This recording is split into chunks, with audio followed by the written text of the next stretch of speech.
listening to the Holy Bible 1-Year Challenge with Master Storyteller Michael Wood, featuring the easy-to-read version and used by permission from Bible League International. Enjoy the show! Hello everyone, welcome to day 114. We are continuing in the book of Joshua. And when God is on your team, you better not get him mad.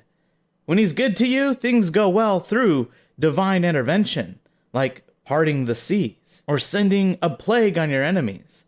But if God's upset, he just isn't working. So Joshua's scrambling to make sure the Lord is pleased, and he needs divine intervention to get through the walls of Jericho. And all seems to go well until they find that there is a sinner in their midst, and God's not having that in his family.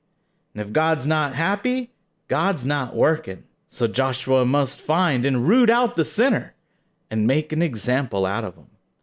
And in the book of Luke, Jesus goes off to pray. And we see through the example of Jesus, the importance of prayer and the importance of appealing to the Lord your desires, but at the end, giving all to him. Then people come to arrest Jesus, but perhaps it didn't go as they planned, as one of Jesus' followers cuts off one of the servants' ears. That was a spark that could have started a major battle, and surely the Romans would round all of them up and execute them all for raising a riot. But that's not what happens. Jesus stops the violence. There is no action sequence that's going to happen. Instead, the Lord is concerned with greater things. If you enjoy the show, visit me at patreon.com/storymaster. You'll find the link in the description box below. By contributing as little as $1 per month, you will enable me to continue this ministry, and you'll get cool rewards too. Together, we're going to get through the Bible in 1 year. Let's get started. Joshua chapter 5, verses 13 to 15. The commander of the Lord's army. When Joshua was near Jericho, he looked up and saw a man standing in front of him. The man had a sword in his hand. Joshua went to the man and asked, "Are you one of our troops or an enemy?" "Neither," he replied. "I am the commander of the Lord's army. I have just now come to you." Then Joshua bowed down with his face to the ground to show respect and said, "I am your servant. Does my master have a command for me?" The commander of the Lord's army answered, "Take off your sandals. The place where you are standing is holy." So Joshua obeyed him. Joshua chapter 6.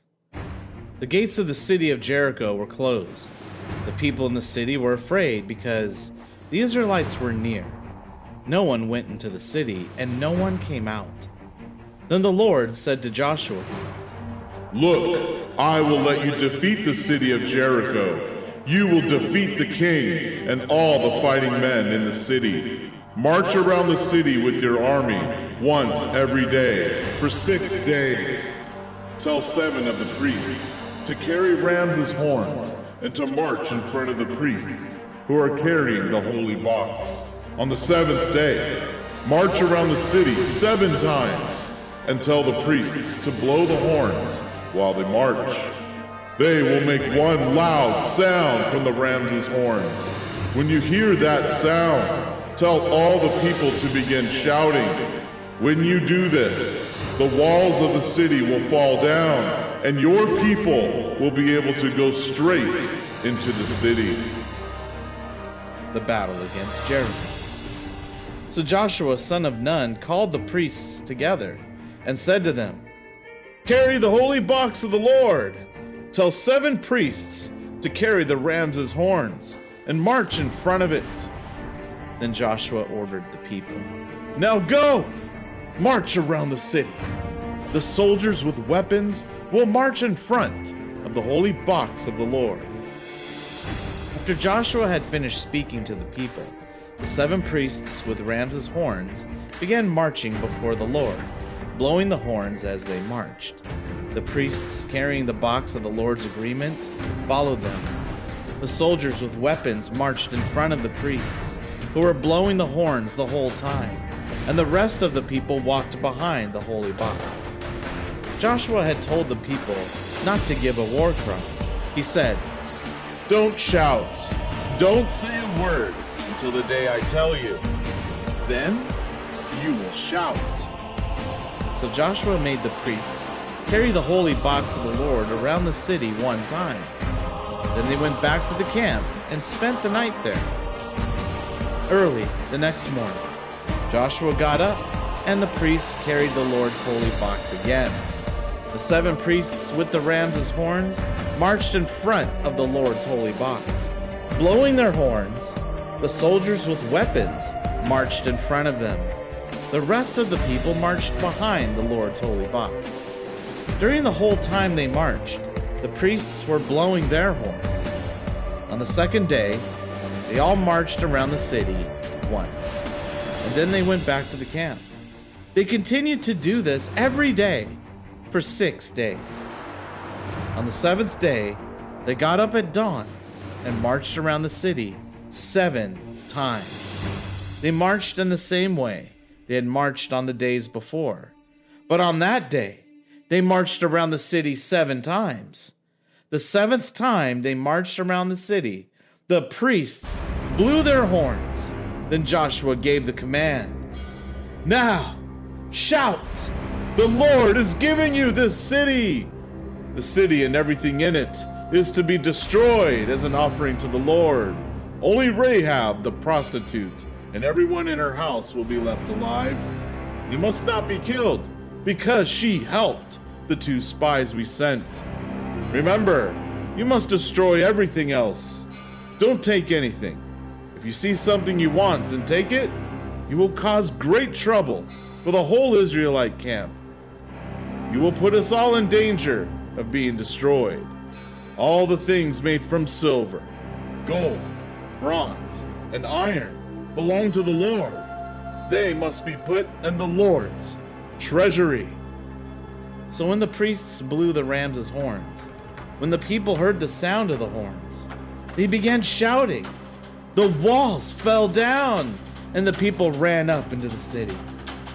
So the Israelites defeated that city. The people promised God that they would destroy everything in the city. They took their swords and killed everything that was living there. They killed the young and old men, the young and old women, and the cattle, sheep, and donkeys. Joshua talked to the 2 spies. He said, You made a promise to the prostitute. So go to her house and bring her out and all those who are with her. So the 2 men went out into the house and brought out Rahab, her father, mother, brothers, all her family, and all those who were with her. They put all the people in a safe place outside the camp of Israel. Then the Israelites burned the whole city and everything in it, except for the things made from silver, gold, bronze, and iron. They put these things in the Lord's treasury.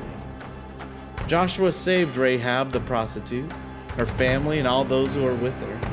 Joshua let them live because Rahab helped the spies he had sent out to Jericho.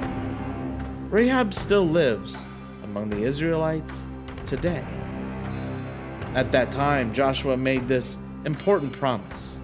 Whoever rebuilds Jericho will be in danger from the Lord. When he lays the foundation, he will lose his oldest son. When he sets up the gates, he will lose his youngest son. So the Lord was with Joshua, and Joshua became famous throughout the whole country. Joshua chapter 7. Achan's sin. But the Israelites did not obey God. There was a man from the tribe of Judah named Achan, son of Carmi, grandson of Zimri, great-grandson of Zerah. Achan kept some of the things that should have been destroyed. So the Lord became very angry with the Israelites. Joshua sent some men from Jericho to Ai. Ai was near Beth-aven, east of Bethel. He told them, Go to Ai and spy on that area.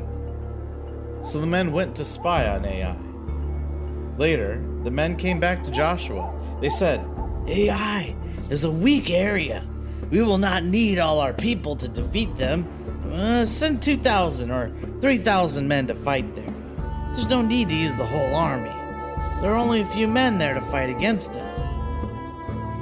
So about 3,000 men went to Ai, but the people of Ai killed about 36 men of Israel, and the Israelites ran away.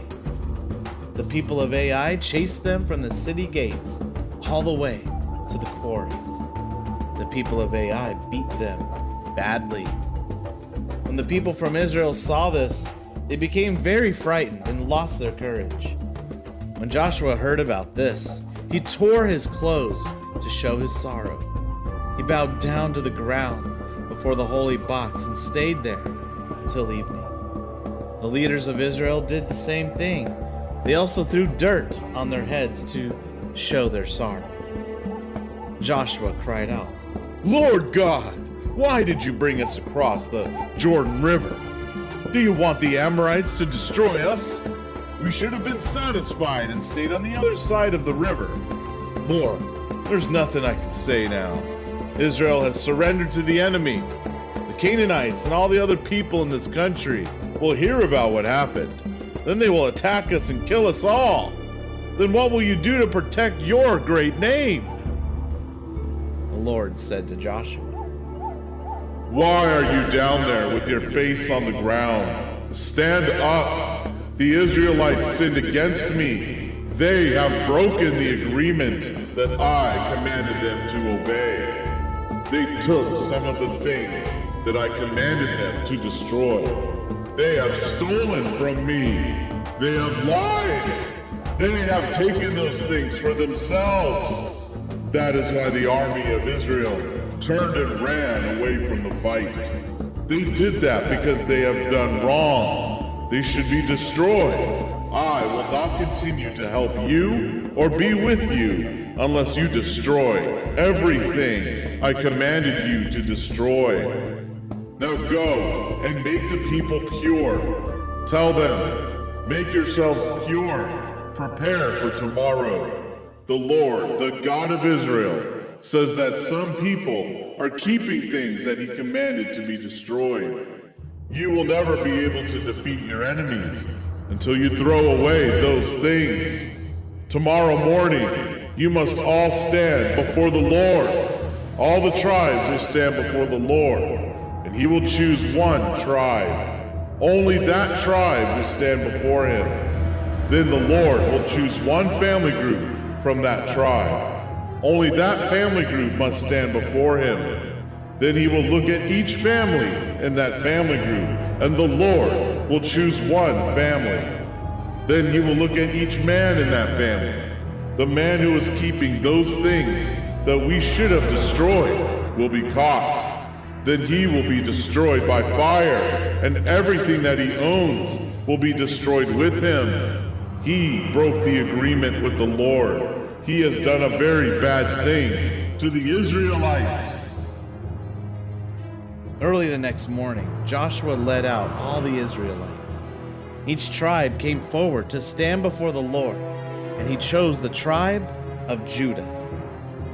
So then all the family groups of Judah stood before the Lord, and he chose the Zerah family group. Then all the families of the Zerah group stood before the Lord, and he chose the family of Zimri.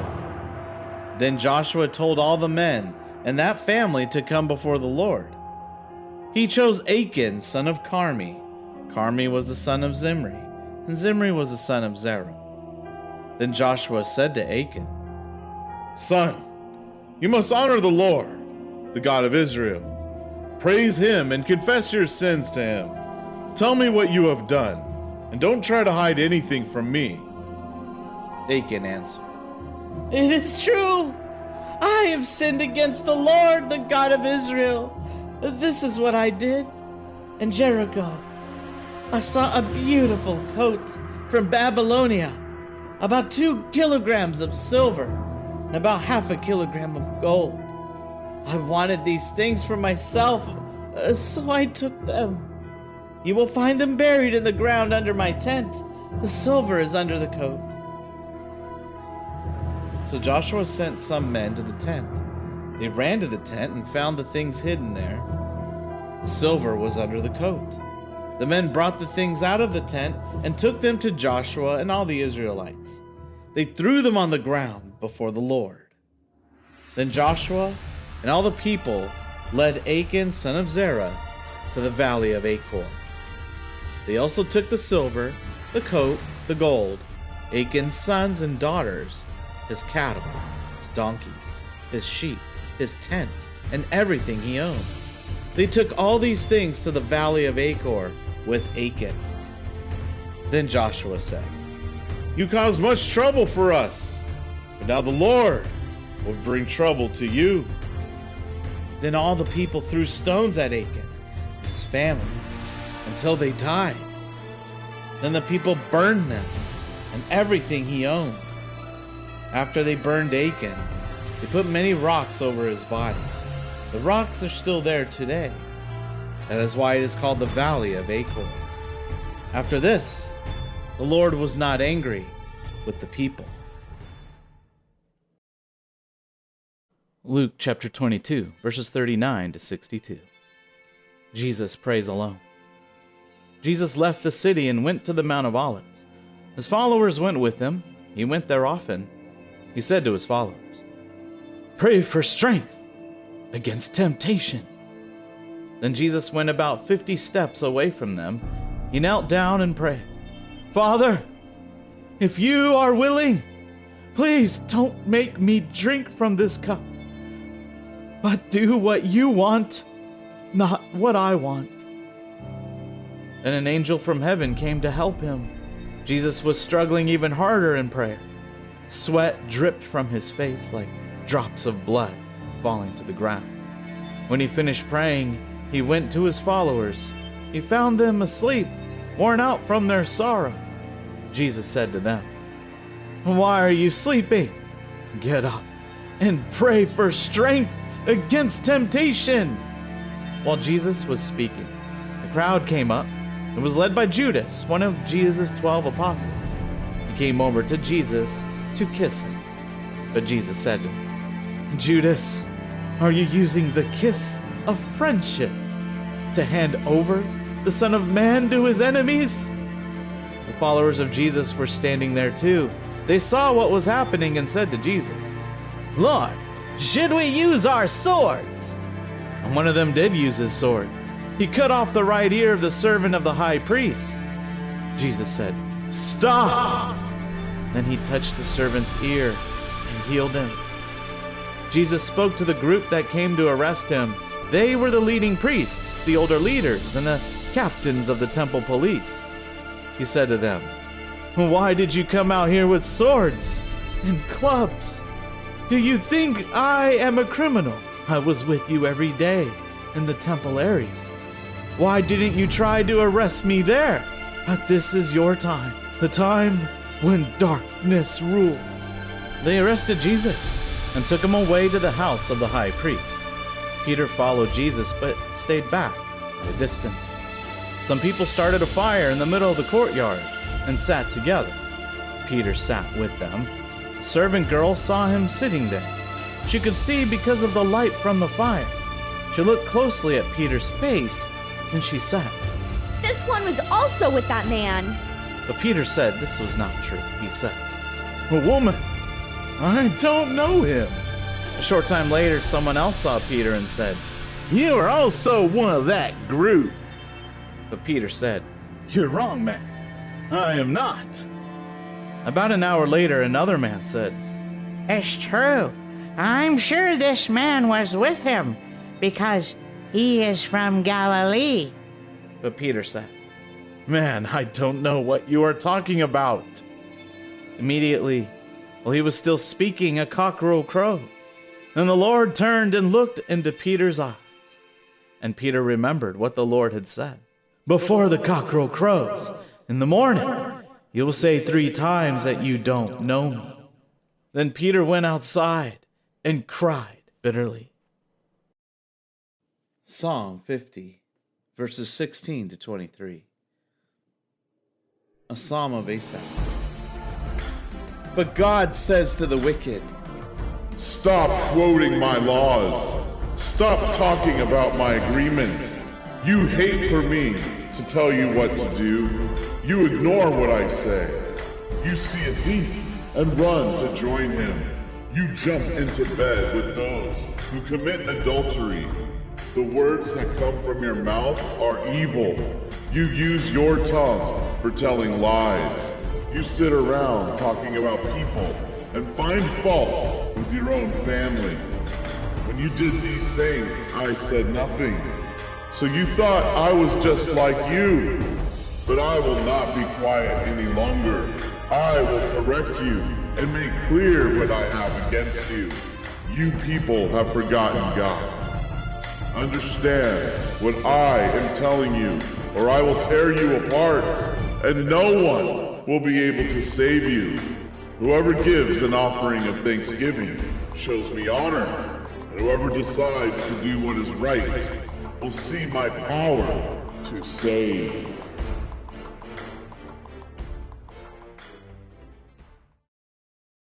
Thank you, everyone. That was day 114. Join us for day 115.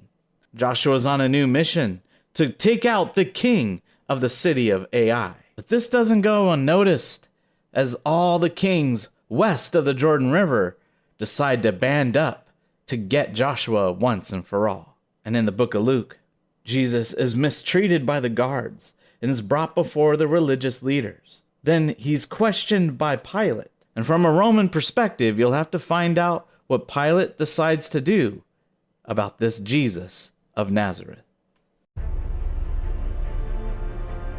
We hope you enjoyed today's verses.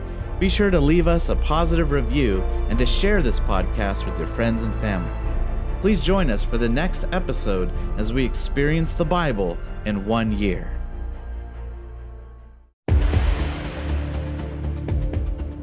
Did you know we offer online courses in creative writing, literature, and web design?